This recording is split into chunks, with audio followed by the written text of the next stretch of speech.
వీడియోలో మనం చూద్దాం టేల్‌విండ్ CSSని రియాక్ట్ తోటి ఎలా ఇంటిగ్రేట్ చేయాలో. సో ఫస్ట్ ఆఫ్ ఆల్ నేను రియాక్ట్ ఇన్స్టాల్ చేసుకుంటాను. క్రియేట్ వైట్ తోటి ఇన్స్టాల్ చేసుకుంటాం. White latest. సో ఇక్కడ మనం ప్రాజెక్ట్ పేరు ఇసుకోవాలి.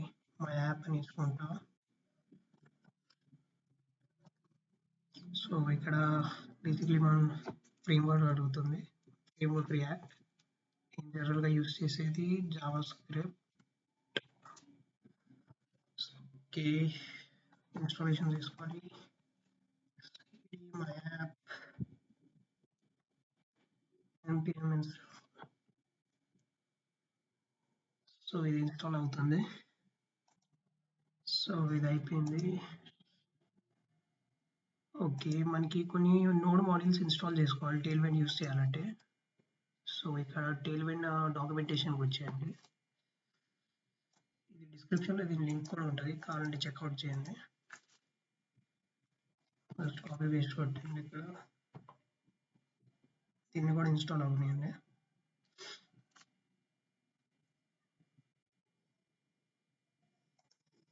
సో దీని తర్వాత మనం కాన్ఫిగర్ చేసుకోవాలి. ఇది కాపీ చేసుకోండి, ఇవన్నీ ఇంపోర్ట్ చేసుకోవాలి. ఇక్కడ వైట్ కాన్ఫిగరేషన్ ఉంటుంది చూడండి, ఇక్కడ వచ్చి ఇది కాపీ చేసేయండి. సో ఇక్కడ రియాక్ట్ ప్రకారం మనం టేల్‌విండ్ ఫంక్షన్ కాల్ చేసుకోవాలి.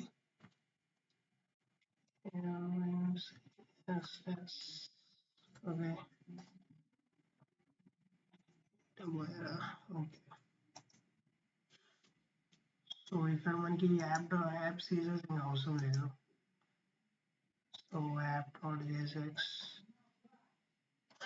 సో ఇక్కడ మీరు ఫస్ట్ ఆఫ్ ఆల్ నేను చూపిస్తాను మీకు ఎగ్జాంపుల్ ఎలా చేయాలి దీన్ని.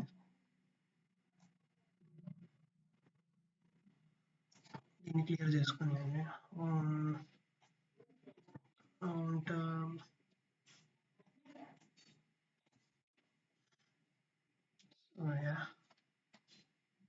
యాజ్ ఇట్ ఈస్ ఉన్నాయి. ఇక్కడ మీరు index.jsxకి వచ్చినప్పుడు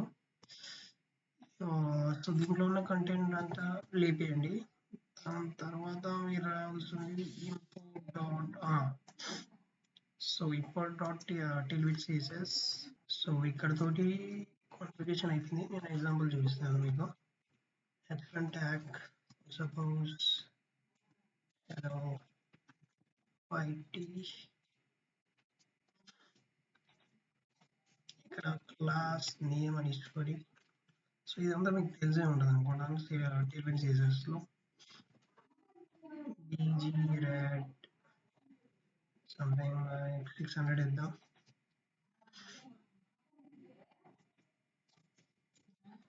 సో npm run dev.